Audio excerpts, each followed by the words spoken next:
Mul on tunne, et Eesti vabaühendused ei ole jätkuvalt sealmaal, et mõelda laiemalt nii tõrjutud gruppide kaasamisele, kui ka tegelikult oma ettevõtmiste jõudmisel tõrjutud gruppideni. Ja see ei ole mõeldud etteheitena, et näed, ei saa hakkama või te ei oska. See on paljuski selles, et me tegelikult me ei oska mõelda võib-olla natuke laiemalt peale endi tegemiste või enda organisatsioonide, enda inimeste, enda lähedaste näitel.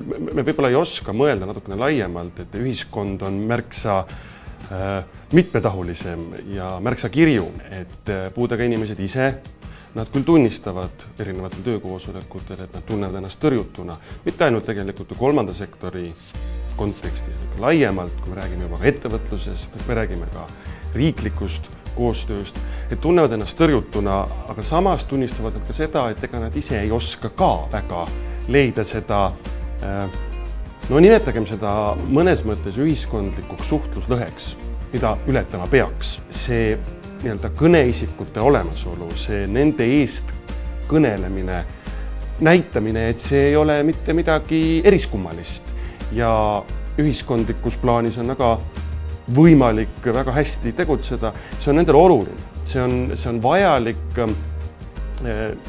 näidata, et sa saad hakkama, sa oled ühiskonna aktiivne liige, tõepoolest.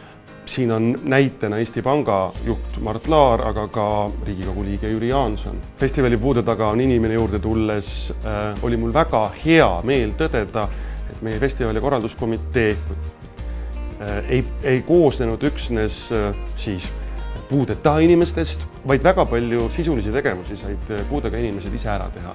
Ja siin ei ole küll takistuseks see, kas sa oled ratastoolis või sa oled vaegnägija või sa oled kuulmispuudega. Tegelikult saab väga edukalt korraldada erinevaid suuri asju ja saab ka oma sõnumit edastada, et nende väikeste asjade või tegelikult väikeste asjadega ka väga suuri sihtrühmi puudutavate suurte asjade endale teadvustamine on hästi oluline.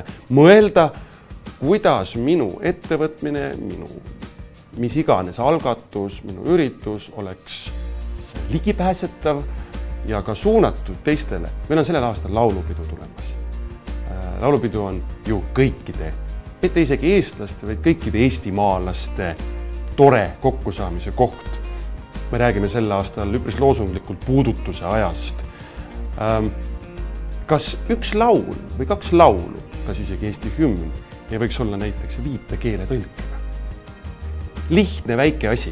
Ma arvan, et sealt tasapisi edasi liikudes ei räägi me tegelikult enam suhtluslõhest ega sellistest teatavatest sihtrühmastatud ühiskondadest. Et ma arvan, et seesama näide, mõtle natukene laiemalt, mõtle kellele ja kellega sa võiksid oma asju teha.